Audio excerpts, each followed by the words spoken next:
Now, welcome SABC News reporter Patricia Visagie, who's joining us from Pretoria, where we've just seen that Nat joint briefing. A very good afternoon to you, Patricia. So quite a lot coming out of that joint SAPS and NPA briefing. Newly at the helm of the NPA, the newly installed NDPP. A very good afternoon. Briefly take us through their statements this afternoon.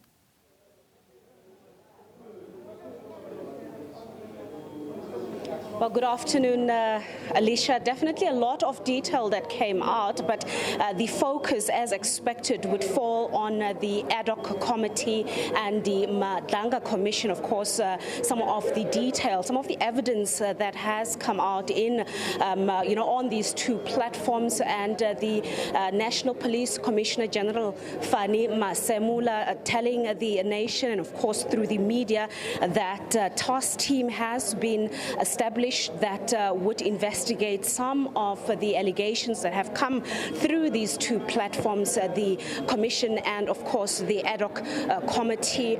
And he's saying that this is a seasoned team that will be looking into these allegations. He's also talking about the men and women in blue who have been implicated in wrongdoing, through the Madlanga commission and the ad hoc committee. They too will be investigated. So far, he mentioned that 6 members have been identified, 2 have already been suspended, and another 4 are expected to receive letters with the intention of suspension. So he just talked about that they are giving priority to the recommendations, of course, by the president and the instructions by the president to further and deepen investigations following the allegations and the information that has flown through or come through the testimonies delivered at the Madlanga Commission and in Parliament. He also talked about the issue around the gentleman, and that is Emmanuel Mbenze, who was allegedly killed during a raid in 2022 by alleged Metro Police in Ekurhuleni, and there were also 2 SAPS members who were apparently part of that whole saga.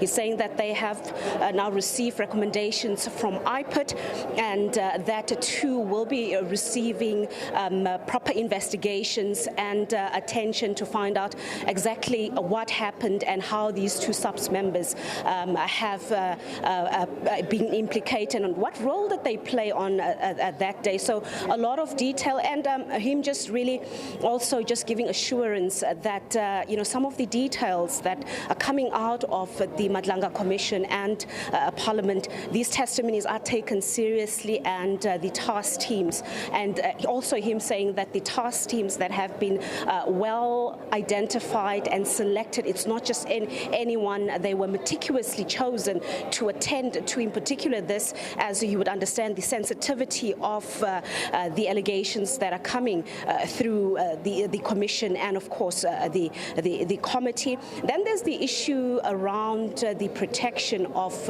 witnesses.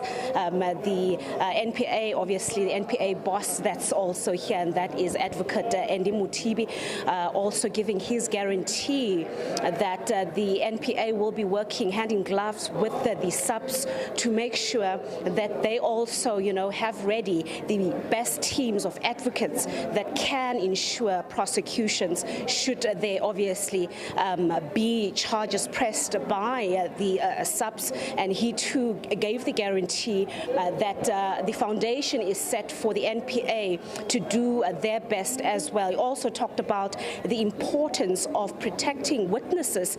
Of course, you would know the unfortunate incident that we witnessed last year after the testimony of witness D, that being Marius van der Merwe, who was subsequently gunned down following his testimony. So again, the NPA and SAPS giving the guarantee that they are putting in more and stronger measures to make sure that witnesses are protected, and of course those at the commission are also protected. So in a nutshell, that is really the essence of what today's briefing focused on. And of course, the task team has about 3 months to conclude their work as well.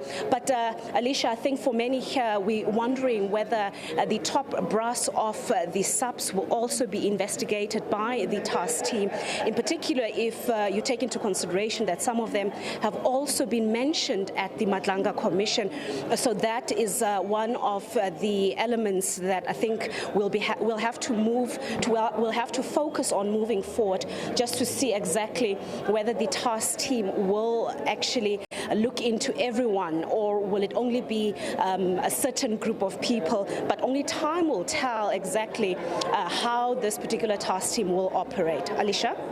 Talk to us about this task team, Patricia, because I heard, of course, Advocate Mutibi there, in fact, General Masemola, saying that they are going to be screened for the next couple of weeks and then they will start with their duties. Do we know if they're going to be, of course, siphoned from other structures within the SAPS as well as other crime-fighting bodies like your IPID as well?